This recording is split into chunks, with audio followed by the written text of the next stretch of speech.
Bonjour à tous, je m'appelle Julie et je vous accueille aujourd'hui pour Maestrix, donc c'est les webinaires de l'école Maestro, l'école du produit. On accueille aujourd'hui Guillaume qui va nous parler des product managers face à l'IA. Bonjour Guillaume. Bonjour. Bienvenue à tous. Tu peux avancer Guillaume, merci. On va juste vous poser une petite question pour savoir quel est votre métier, qu'est-ce que vous faites, et ça permettra à Guillaume peut-être d'adapter un petit peu son propos. Donc n'hésitez pas à répondre au sondage qui s'affiche pour vous. Clairement, c'est de savoir si on a des gens qui sont déjà dans le data scientist, data engineer.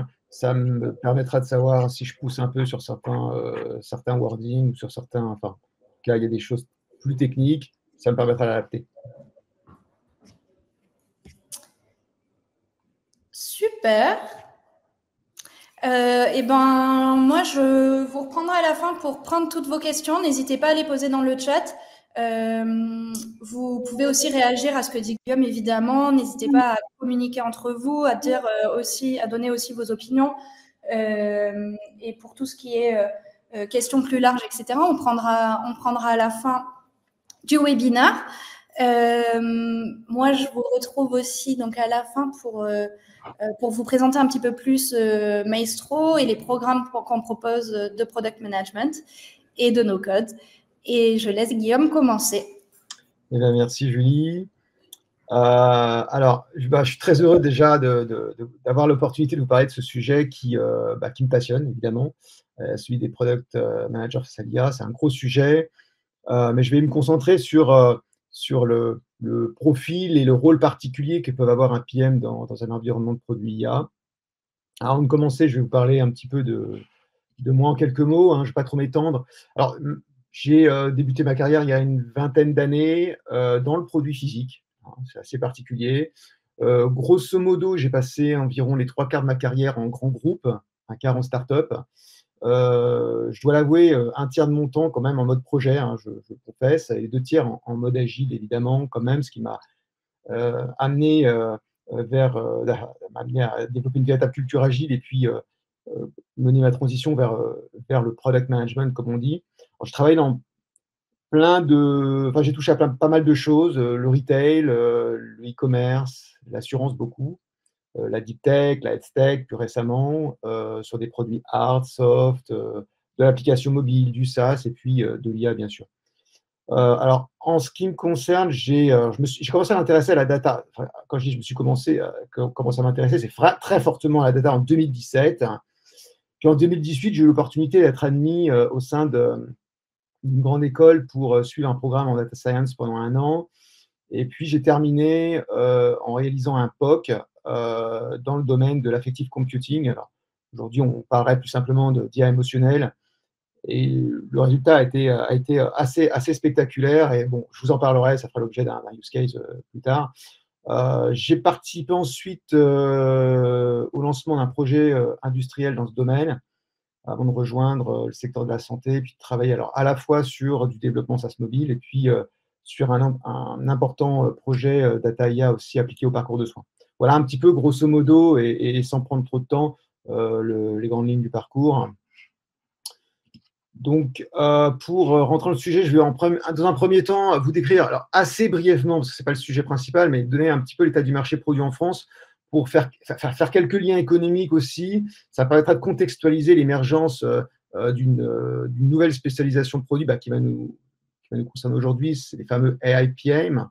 Je vais ensuite, ça va être un peu plus dans le sujet, quelques exemples de cas d'usage de l'IA, en vous expliquant aussi comment tout ça comment ça fonctionne, avoir quelques idées, savoir ce qu'il y a sous le capot. Ça peut être intéressant, surtout ça a du sens pour ce que je vous dirai plus tard, face aux défis, aux enjeux pour ces PM un peu particuliers, quoique, et ce sera le sujet de la problématique. Hein, voilà.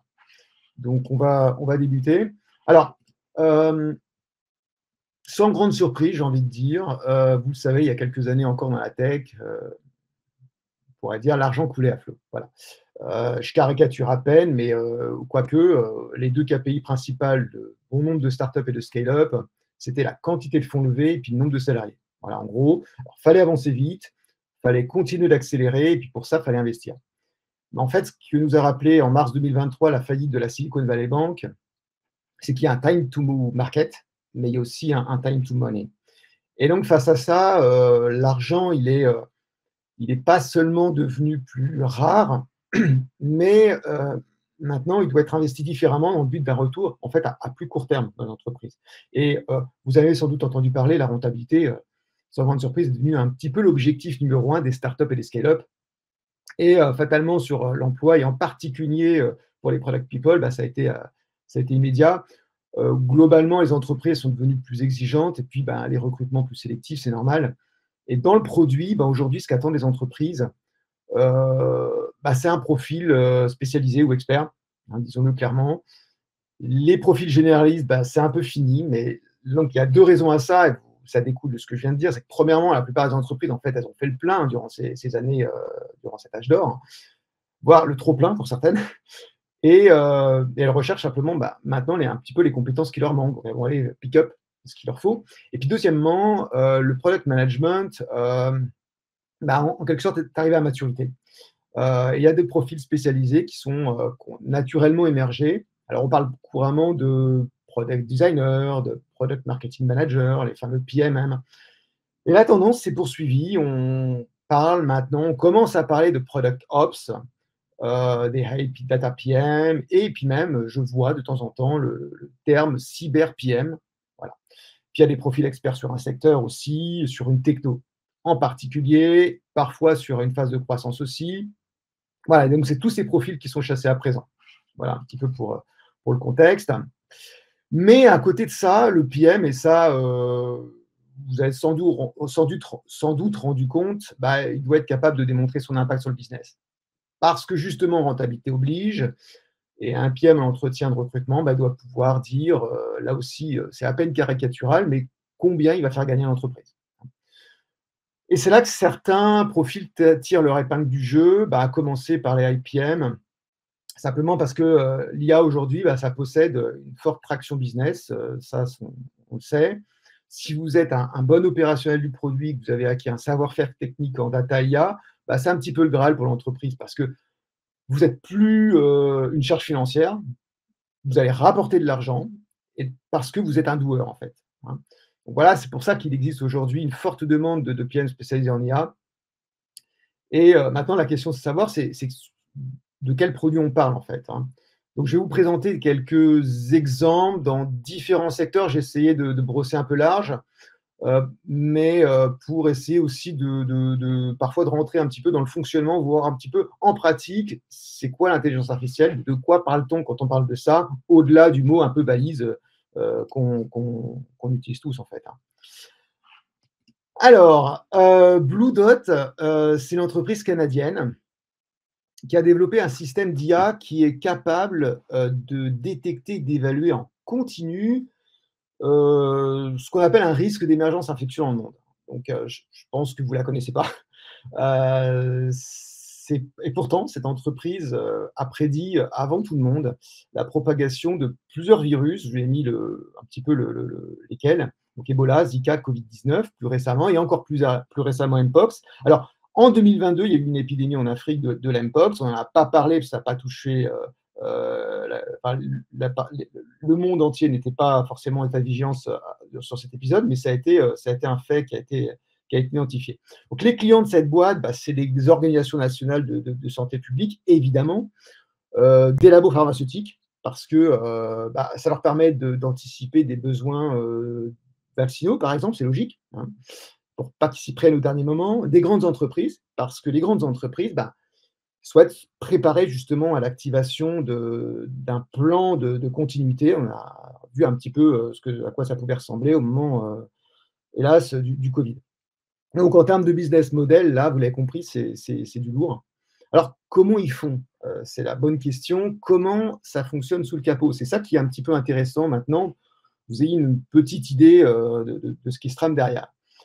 Alors, il y a un système de monitoring, évidemment, en temps réel, en fait, des contenus qui vont être disponibles sur Internet, des médias d'information, locales essentiellement, alors dans le monde entier, vous l'avez compris, et en 65 langues aujourd'hui. Hein. Parce que il y a beaucoup de régions du monde où la santé publique, on l'imagine bien, hein, ça possède une organisation décentralisée avec des dispositifs d'alerte qui sont pas toujours très efficaces.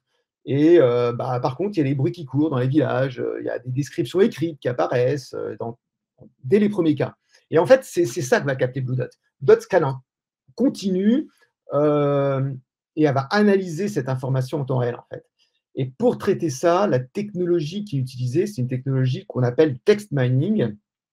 Alors, text mining, en fait, l'analogie provient de l'industrie pétrolière. Le but, c'est d'extraire de l'information à partir là, en l'occurrence, d'une donnée qui est non structurée, c'est le texte. Donc en fait, la machine, elle ne comprend pas le texte. Ça ne veut rien dire pour elle. C'est là, j'ai envie de dire, toute la beauté du truc. En fait, c'est un travail purement analytique. On s'en doute bien. Alors, en 2 étapes. La première, c'est on va transformer ce texte en une représentation numérique, quelque chose que la machine sur laquelle elle a pour travailler. Et là, cette phase-là, c'est ce qu'on appelle le Natural Language Processing, le fameux NLP. En fait, c'est ça. Le NLP, c'est quoi? C'est des règles de transformation de cette donnée non structurée. Et puis après, il y a ce qu'on appelle le machine learning, le ML. Et là, en l'occurrence, c'est une tâche de classification qui est mise en œuvre. Donc, tout bêtement, grâce à des algorithmes, enfin, je dis tout bêtement, c'est pas si évident que ça. Enfin, aujourd'hui, ça apparaît plutôt commun, mais c'est des algos qui permettent d'apprendre à classer des données numériques, justement, en fonction de catégories, en cas présent, de catégories infectieuses avérées. L'IA, en quelque sorte, a construit un modèle de classification. Et donc, après l'entraînement, ce qu'on lui injecte une nouvelle donnée, vous dira si celle-ci appartient à une catégorie infectieuse connue. Ouais, donc au final, c'est simple, l'IA. Quand on dit ça comme ça, derrière, il y a un peu plus de technique. Et on va le voir, je vais vous emmener maintenant un petit peu dans les nuages, pas le cloud, dans la météo. DeepMind. Alors, DeepMind, moi, qui n'aime pas DeepMind, cette entreprise, elle fait rêver. On la connaît tous cette fois. C'est une entreprise britannique qui a été rachetée par Google il y a quelques temps, qui s'est attaquée à des challenges, on peut dire que c'est plus complexe sans doute en IA, comme des jeux, pas simples, la synthèse vocale, les structures moléculaires aussi, et plus récemment, la météo. Alors, voilà, donc là, on est dans du très haut niveau d'IA. Et en novembre 2023, ils ont publié leurs résultats. Et là, ça a été un petit peu un choc dans le monde de la météo, dans le monde de ces physiciens, en fait, un peu particuliers. Parce que là, moi, j'ignorais complètement. En fait, les modèles conventionnels, ceux qui sont utilisés dans le standard européen, d'ailleurs, qui fait autorité dans le monde, d'ailleurs, en fait, c'est des modèles statistiques, on dit theory-driven, qui sont fondés pas sur des données, c'est ça qui est hallucinant, mais sur des équations physiques. Et puis donc, on va devoir faire tourner tout ça dans des supercalculateurs. C'est incroyable parce que on pense qu'aujourd'hui, c'est plus tellement comme ça. Et là, en fait, c'est comme ça que fonctionnent les prédictions météo. En fait, on se croirait pratiquement dans un film des années 80. Je pense à War Games. Pardon. Donc, en fait, DeepMind se sont dit qu'un modèle de machine learning, de deep learning, pour aller plus loin, dit data-driven, pour le coup, ça serait plus efficace. Donc, ils l'ont fait. Et les résultats sont assez stupéfiants. Sur la couche troposphérique, on appelle. Alors, les troposphères, c'est les 6 à 20 km qui sont juste au-dessus de nos têtes. C'est là où il se passe le plus de choses pour nous. Et alors, 6 à 20 selon la latitude, GraphCast, c'est le nom de ce modèle, il dépasse le standard européen dans 99,7% des cas. C'est hallucinant, mais c'est vrai. Donc, en termes de précision, en termes d'exactitude, c'est largement supérieur. Et là, le plus surprenant, c'est que en fait, ce résultat, il arrive sous 1 minute pour une météo mondiale sur 10 jours. Ouais, c'est incroyable. Alors qu'il faut, pour le modèle conventionnel, des heures pour avoir le résultat.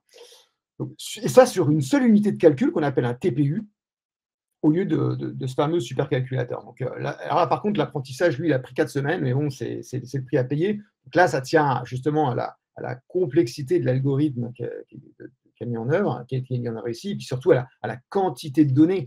Parce que alors là, le jeu de données qui a été utilisé, ce qu'on appelle le dataset en data science, utilisé par DeepMind, en fait, c'est 39 ans de données météo. C'est tout simplement hallucinant. Ils ont en fait pris le globe et ils ont pris 1 million de points espacés les uns des autres de la même distance sur le globe. Chaque point, ils ont pris 227 features. Alors, une feature, c'est pas exactement le même sens qu'en product management. Là, c'est sur des variables, tout simplement. Donc, 227 variables sur 1 million de points, ce qui fait 235 millions de valeurs par état atmosphérique. C'est colossal, donc en un instant. Et ça, ils l'ont fait par pas de 6 heures sur 39 ans. Je ne sais pas si vous vous rendez compte, c'est un dataset gigantesque. Donc, le défi technique, en fait, il n'est pas là, parce que ça, c'est juste, finalement, c'est juste des valeurs. C'est juste un tableau de données. En fait, le truc, c'est qu'en fait, il faut tenir compte de l'emplacement de chaque point. Parce que il faut coder toutes les connexions entre chaque point.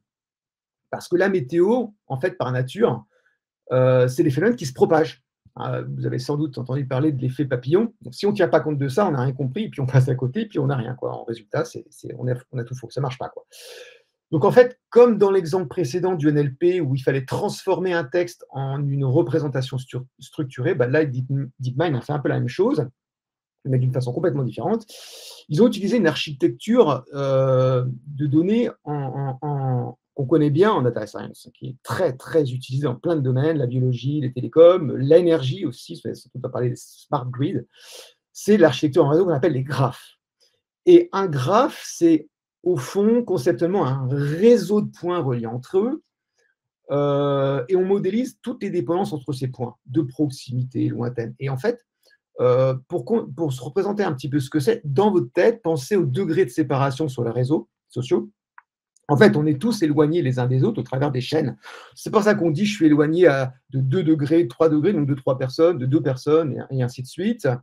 Donc, c'est ça dont on parle. C'est ce qui est mis en œuvre exactement ici, en fait. D'où la technique, en fait, utilisée par DeepMind, le Graph Neural Network, qui leur a permis, en fait, de transformer le traité de données en prenant en compte ce fameux effet de propagation. Donc, vous voyez, en fait, l'IA, c'est, en gros, l'application de concepts théoriques, et qui sont, au fond, quand on les explique, qui se comprennent bien, qui ne sont pas très compliqués. Mais par contre, derrière, il y a aussi beaucoup de maths appliquées. Là, ça se complique un peu, des choses pas très belles à voir.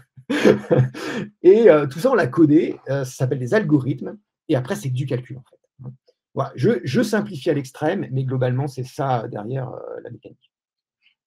Alors, un autre exemple, une autre technologie, complètement différente, pour le coup, Stereolabs. Alors, Stereolabs, c'est une entreprise américaine.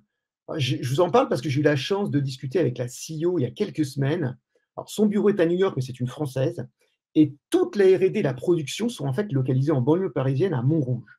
Alors, cette entreprise est assez exceptionnelle parce que elle est peu connue, toujours. Mais alors, à mon avis, là, on passe de révolutionner la robotique parce qu'ils ont mis au point un moteur comment dire, de compréhension visuelle, si je puis dire, qui ressemble à celui de l'homme.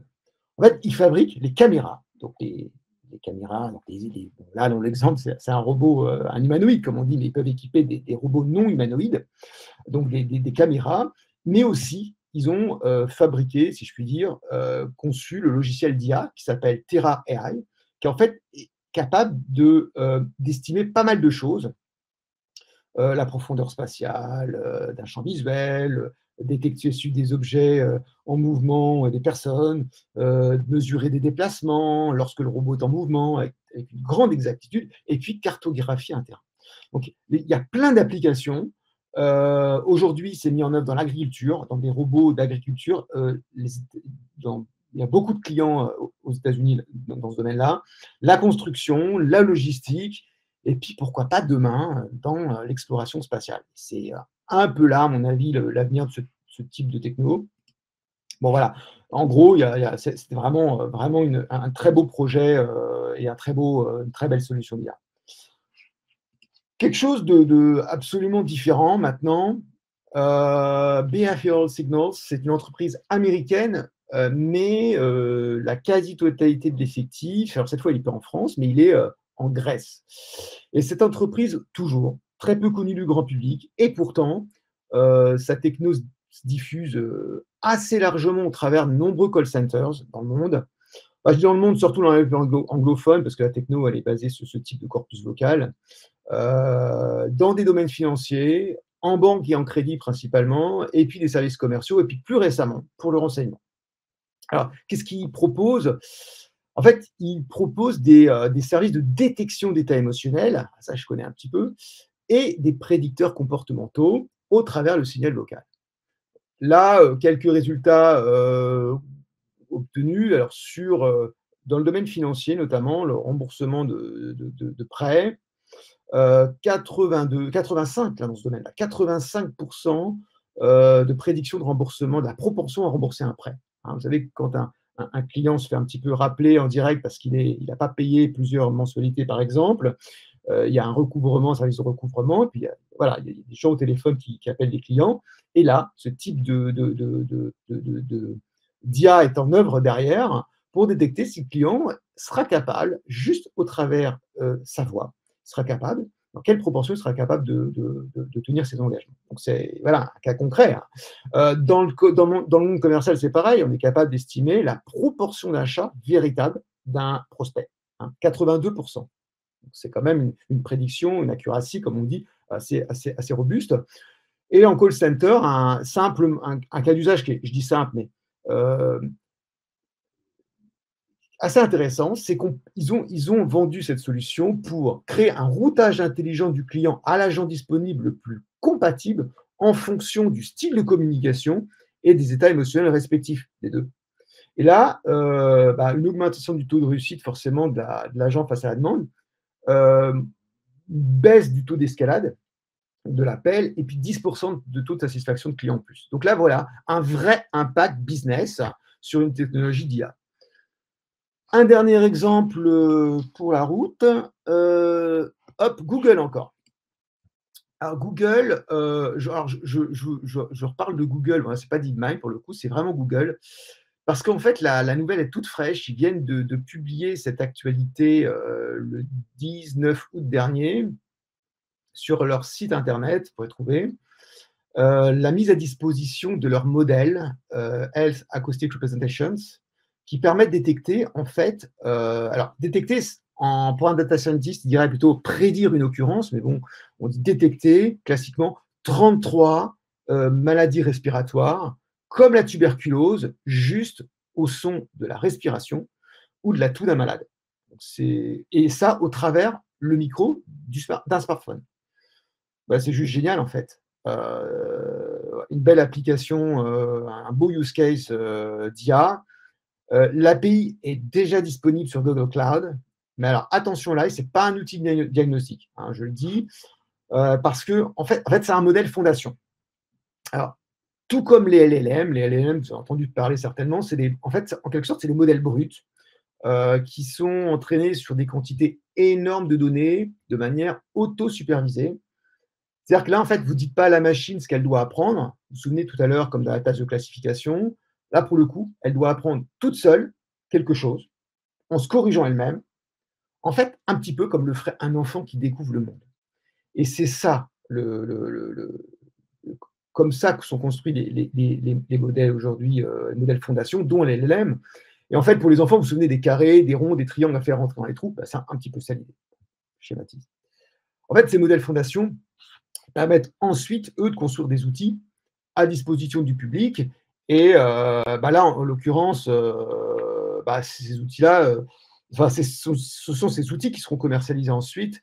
Et là, notamment, dans le cas d'un dispositif médical, puis après, qui devront passer des agréments pour être commercialisés. Alors, sur ce sujet, je vais juste vous faire un petit point pour vous donner un ordre d'idée, pour vous dire un petit peu où on en est, hein, sur ce type de dispositifs médicaux. Pour donner un exemple, la FDA américaine, elle a autorisé aujourd'hui 950 dispositifs d'IA à visée médicale. C'est énorme, on ne se rend pas compte. En fait, ça veut dire quoi? Ça veut dire que quand l'IA dit rouge, c'est ça l'idée de dispositif médical en fait. Quand l'IA dit rouge, c'est rouge. Et c'est une information médicale qui peut être portée dans votre dossier. Donc ça, c'est aux États-Unis. En France. Alors, récemment, j'ai discuté pendant 2 heures, c'était passionnant, au mois de juin, avec un jeune médecin et entrepreneur. Alors, c'était extraordinaire. Il est parti du constat que le médecin, avec l'expérience, se forge des intuitions. Alors lui, il est urgentiste et il peut être amené à prendre des décisions rapides, on l'imagine bien, qui peuvent même peser lourd, hein. Et dans ce contexte, l'intuition médicale, en fait, comme il m'expliquait, ça joue un rôle. Et il s'est demandé s'il était possible de reproduire cette intuition médicale artificiellement. C'était son idée de départ. Donc il a réuni une petite équipe technique et en fait, ils ont fait ce qu'une product team aurait fait, résoudre le problème. Ils ont développé un système automatisé de triage médical basé sur la voix, alors comme Behavioral Signals, sauf que là, c'était pour les appels d'urgence au 15 ou SOS médecin. J'ai vu le POC. Pourtant, je peux ne pas être surpris par ce genre de techno, mais j'ai été impressionné. Et voilà, je vous le cite. C'est un peu dur à trouver parce qu'ils sont très très mal référencés. Ils ont juste un petit site vite fait sur Internet. Ça s'appelle Echo. Je pense que vous en entendrez parler. En tout cas, j'espère pour eux. Alors d'ailleurs, je croise pas mal de médecins qui aujourd'hui investissent ou entreprennent eux-mêmes dans la health tech. Et je ne vais pas tous les citer, bien sûr. Je vais citer un exemple. Preuve que les choses changent. Et les mentalités médicales, elles commencent à évoluer, hein, même assez vite. Voilà. Et alors, voilà, je vous ai présenté des produits, des services d'IA, bon, exceptionnels, évidemment. L'impact, il est évident. Je n'allais pas vous présenter les trucs pourris, mais de manière générale, c'est ce que je voulais vous montrer. C'est donc les exemples que je vous ai présenté n'échappe pas à la règle. L'IA, en fait, s'applique à résoudre des problèmes précis.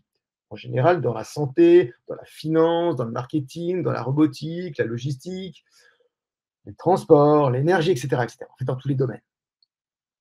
Donc, ce qu'il faut être conscient, c'est que la plupart des innovations qui mettent en œuvre l'IA, justement, en fait, elles nous échappent quotidiennement. Parce que c'est des choses qui se trament derrière, dans des industries, dans des secteurs spécifiques, et nous, on n'en voit pas, on ne le voit pas, en fait. Mais en fait, l'IA, elle est partout, vous avez compris, autour de nous. Par contre, il y a une forme d'IA dont on a pleinement conscience, en revanche, et dont on a tous entendu parler, c'est l'IA générative. Alors, l'IA générative, c'est une IA. Ce n'est pas l'IA, c'est une IA. Ça, c'est très important, j'insiste. Aujourd'hui, on pourrait penser qu'il n'y a d'IA que l'IA générative. J'espère que vous avez compris. Donc, l'IA générative repose en fait sur les mêmes techniques d'apprentissage profond, mais là, le champ d'application, tout simplement, il est différent. Cette IA, elle n'est pas conçue pour résoudre des problèmes précis, mais pour créer des nouveaux contenus, alors des textes, ça on sait, des images, des vidéos, de la voix, maintenant de la musique même. Alors tout ça à notre demande. Et alors, le plus fort, c'est que c'est en langage naturel. Donc, on pourrait dire c'est une IA créative, au fond. Je l'ai lu quelque part, ça me semble pas mal comme idée. Et je trouve que voilà, ça c'est un truc vraiment, enfin, on m'aurait dit que ça se passerait comme ça il y a 10 ans, je ne l'aurais peut-être pas cru. C'était peut-être encore de la science-fiction. Donc je vous précise pour l'exemple que tous les visuels de ma présentation, sauf le dernier, ont été générés par Midjourney, dont cette image à la Dali, que je me suis amusé à produire. Voilà, donc la GenAI, on le sait, va progressivement devenir un véritable assistant personnel dans un grand nombre de nos tâches, et elle est d'ores et déjà implémentée dans la plupart de nos outils. Voilà, je voulais vous l'évoquer évidemment.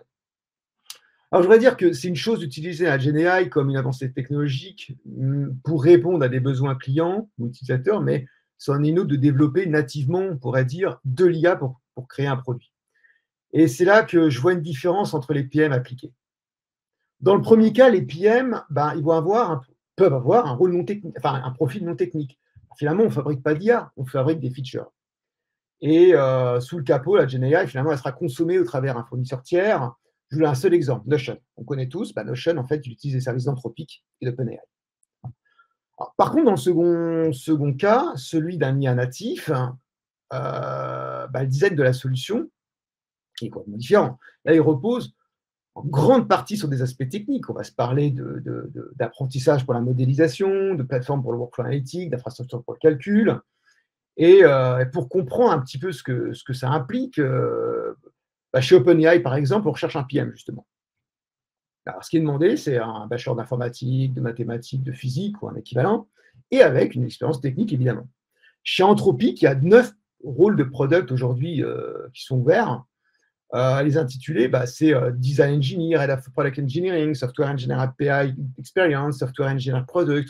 Voilà, donc en fait, on voit bien que le profil du PM en poste aujourd'hui, c'est un profil très technique. Chez Behavioral Signals, vous avez le profil de la PM aujourd'hui.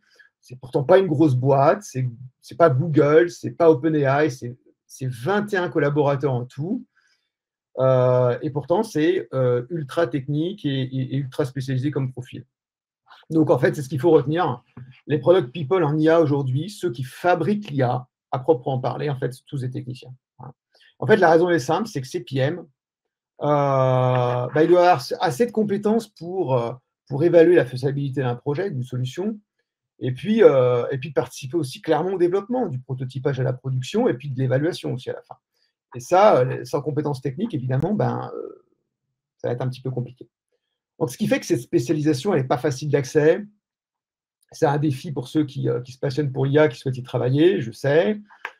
Il y a 2 solutions, hein. Soit on se forme, soit on s'oriente justement sur des entreprises qui souhaitent justement, qui ne fabriquent pas d'IA, qui souhaitent développer des nouveaux produits, des nouveaux services sur leurs produits existants, et pour lesquels l'IA, ça va être finalement un enabler.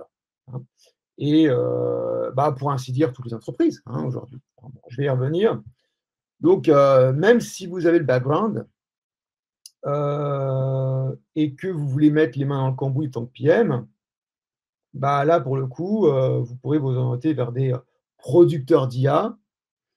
Mais là, le problème, c'est que en tant que PM, la question que, en ce qui me concerne, me pose vraiment sujet, c'est que est-ce qu'un product people, au sein de l'une de ces entreprises, qui fabrique, je l'insiste, de l'IA, pour le coup, est encore un PM? C'est toute la question. Donc,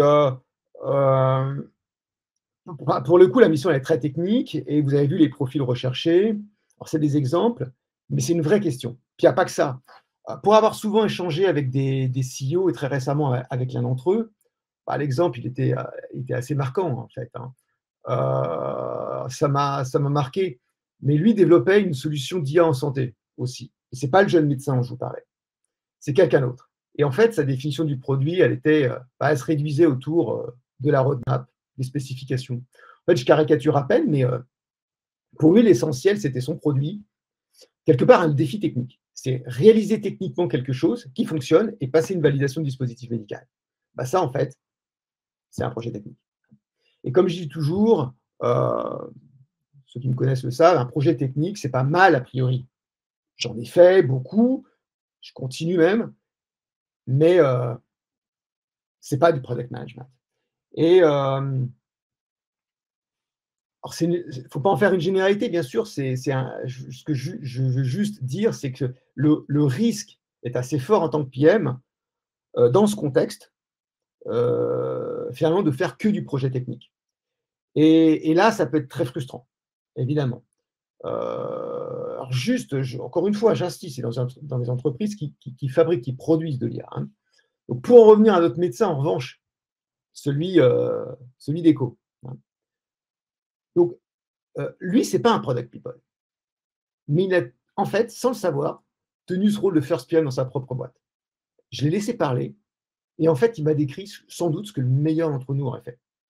Une équipe, des talents, un problème qui se transforme en un défi technique, une solution qui répond à une stratégie business, et il a formalisé tout ça en une proposition de valeur. En fait, tout était là. Et au fond, je pense que c'est toujours pareil. Le rôle d'un APM dépend fortement de la culture produit de l'entreprise et puis surtout de ses dirigeants. Juste un dernier point, je voudrais vraiment conclure là-dessus. Comment faire? comment faire, comment concilier en faire la part technique, la part business, et ce que moi j'appelle l'operating system d'un product manager. Alors là, Marty Kagan dirait l'operating model, en fait. Hein. Lorsqu'on n'a pas de chance et qu'on se retrouve dans une entreprise très projet. Moi, quand j'étais en formation, Alix, on nous avait dit qu'il devait exister une fonction qu'on a appelée à l'époque, on avait désigné par le Data Value Architect. Qui devait exister aux côtés des ingénieurs, des scientists, des experts métiers. En fait, c'est un rôle que personne n'avait jamais vu. Et pour cause, parce qu'en fait, c'était une proposition, ça émanait de gens au sein d'Accenture à l'époque, afin de corriger en fait cette grande frénésie qu'il y a eu pour l'époque data dans les grands groupes. En fait, c'était on sait tous, hein, du projet pour du projet, peut-être par effet de mode, mais en tout cas pour être sur le coup. Hein, on comprend bien. Et vous vous souvenez du métaverse il y a plus récemment. D'ailleurs, j'avais lu quelque part la réaction d'un CDO en grand groupe qui disait, alors, en substance, un petit peu rigolé, mais c'était génial. Il dit, bon, on le fait pas trop, enfin, sans savoir pourquoi, mais un jour on trouvera. C'est fascinant. Alors, en fait, et dans cette idée, vous remarquerez que depuis quelques temps, il y a beaucoup d'articles qui sont parus à propos de l'IA. Et en gros, tout le monde veut faire de l'IA ou veut de l'IA dans ses produits. Mais le product market fit, ce fameux PMF, en fait, il n'est pas gagné. Hein. Et il me semble, moi je fais des relations, que c'est un petit peu comme avec la data il y a 5-10 ans.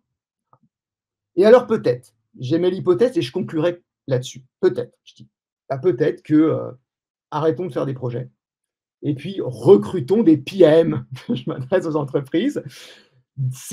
Je dirais, c'est AI Value Architect contemporain, de nos jours, moderne.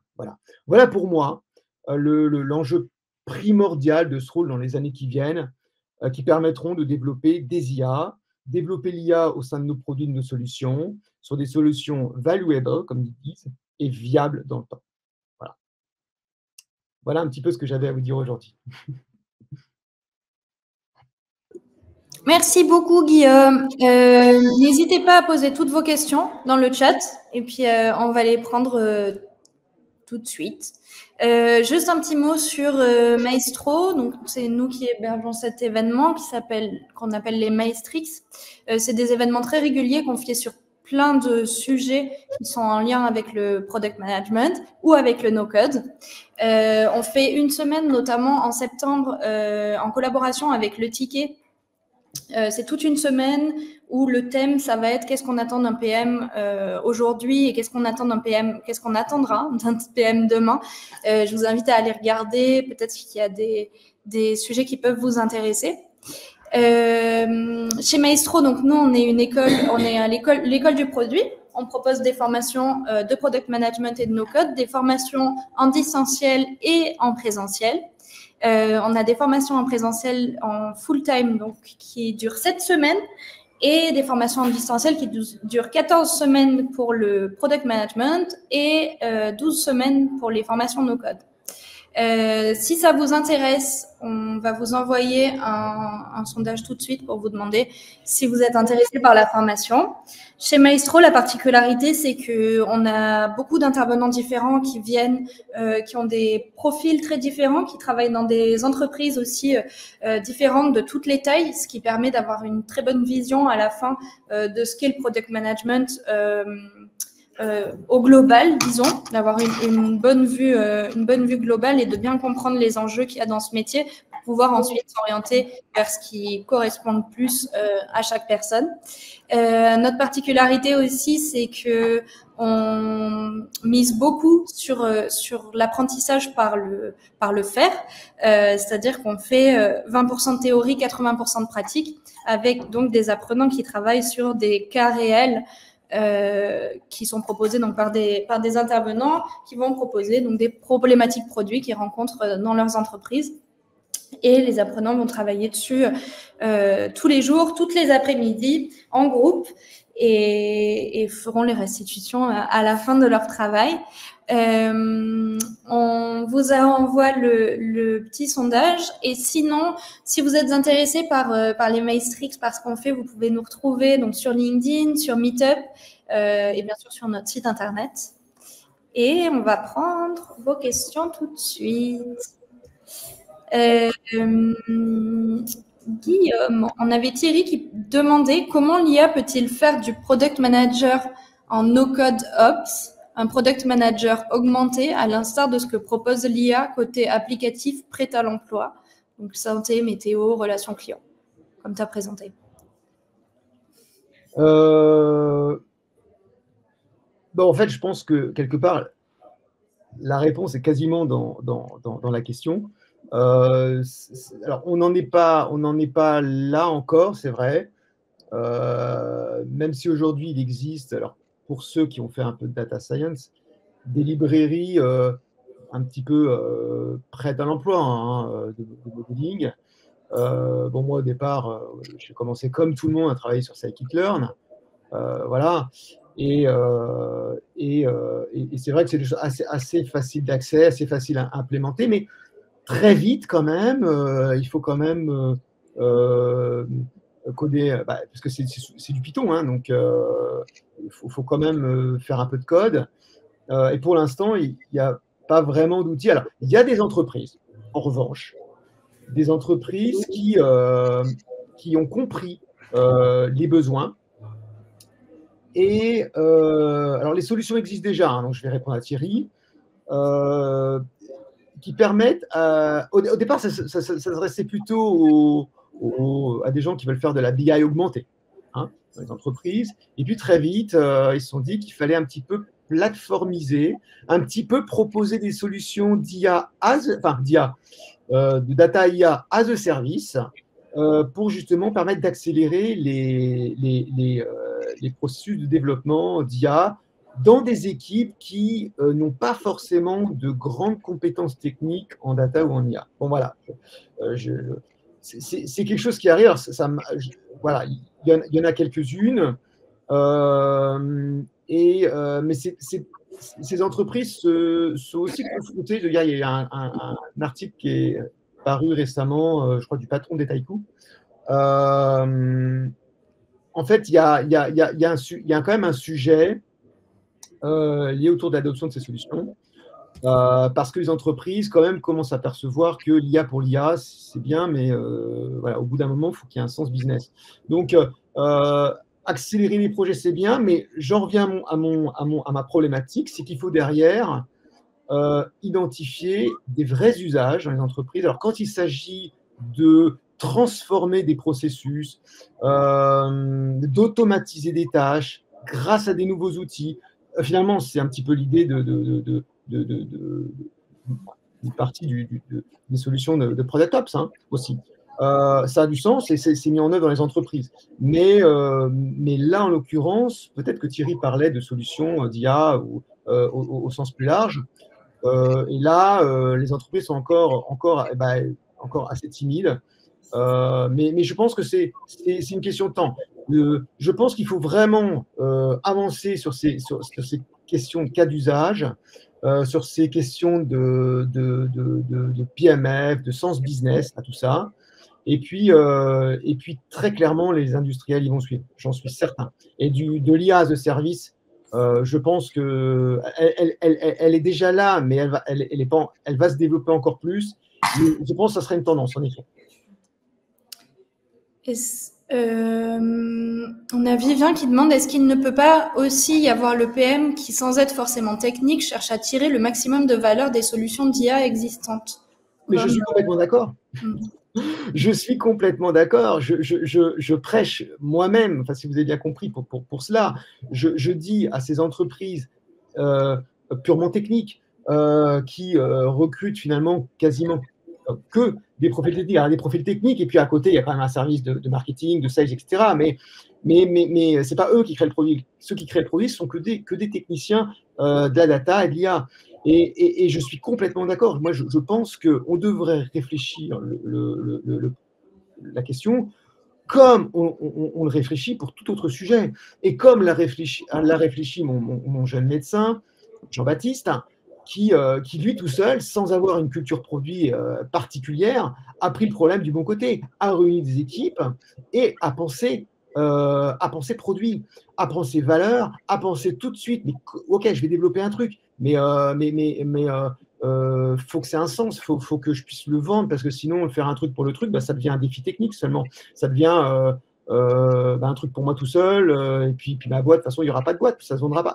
En fait c'est ça, on en revient toujours au même truc. Donc, je pense que le PM, oui, un grand oui. Le PM, modérément technique, je dirais, parce qu'il y a peut-être quand même une base technique à avoir. Il a tout son sens, y compris dans ces grandes factories d'IA. Oui, un grand oui. Et Agnès qui demande, pour ma part, je voulais savoir comment intégrer l'IA générative dans un produit. Elle dit intelligemment, bien sûr, identifier quel type d'IA convient, avec quelle couche technique, etc. C'est ce que font finalement la majorité aujourd'hui des entreprises. Je vous ai parlé de Notion, mais il y en a plein. On aurait pu citer Microsoft Copilot, on aurait pu citer Google Duet. Finalement, ce sont des implémentations de services d'IA. Alors là, en fait, si vous voulez, la méthode, c'est une méthode produit assez classique, au-delà de la question que se pose sur la valorisation de la feature. Hein. Mais la question peut-être de la personne, c'est de savoir un petit peu comment on travaille concrètement avec des parties prenantes techniques. Peut-être que l'idée derrière, c'était ça. Parce qu'effectivement, il y a toujours un travail technique derrière, même s'il s'agit simplement de faire appel à des API ou des services tiers. Tout simplement, souvent, dans ces boîtes-là, on travaille avec des data engineers. Et cette couche technique, elle est appréhendée très vite. Enfin, elle doit, à mon avis, être appréhendée très vite dès la phase d'idéation. Tout simplement pour une question de faisabilité. Et puis, parce qu'il faut délivrer vite.